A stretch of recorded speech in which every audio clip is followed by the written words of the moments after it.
રશિયામાં આતંકી હુમલો, પાદરીનું માથું વાઢી નાખ્યું, ચર્ચ સિનેગોગ પર ફાયરિંગ, 15 પોલીસકર્મીના મોત. રશિયાના ઉત્તર કોકેસસ ક્ષેત્રમાં આવેલા દાગિસ્તાન ખાતે આતંકવાદીઓએ એક સિનેગોગ, 2 ચર્ચ અને એક પોલીસ ચોકીને નિશાન બનાવીને ઘાતક હુમલો કર્યાની માહિતી સામે આવી છે.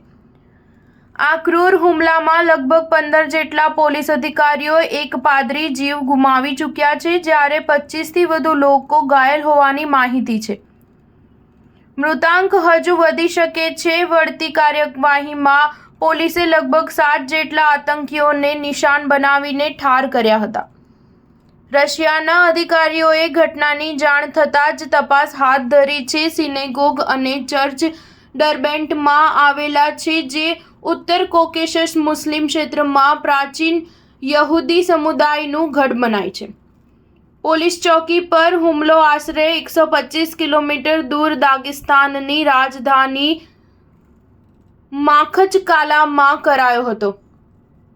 રશિયાના ગૃહ મંત્રાલયે જણાવ્યું કે અમુક અજાણ્યા હુમલાખોરોએ ઓટોમેટિક હથિયારો વડે એક સિનેગોગ અને ચર્ચ પર અંધાધૂંધ ફાયરિંગ કર્યું હતું. ચર્ચમાં માર્યા ગયેલા લોકોમાં પાદરી પણ સામેલ છે.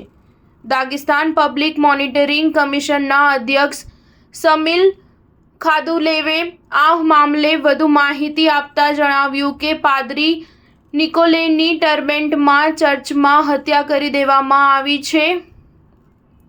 તેમનું માથું જ વાઢી નાખવામાં આવ્યું છે. આ હુમલામાં લગભગ 1 ડઝનથી વધુ અન્ય લોકો પણ ઘાયલ થયા હતા. હુમલો કર્યા બાદ હુમલાખોરો એક કારમાં ફરાર થવા જઈ રહ્યા હતા, ત્યારે જ તેમાંથી 7ને ગોળી મારી ઢાળી દેવાયા હતા, જ્યારે અન્ય ફરાર થઈ ગયા હતા. તેમને શોધવા પોલીસે ચક્રો ગતિમાન કર્યા છે. સ્ટાર ન્યૂઝ 7 હંમેશા સચ્ચાઈની સાથે.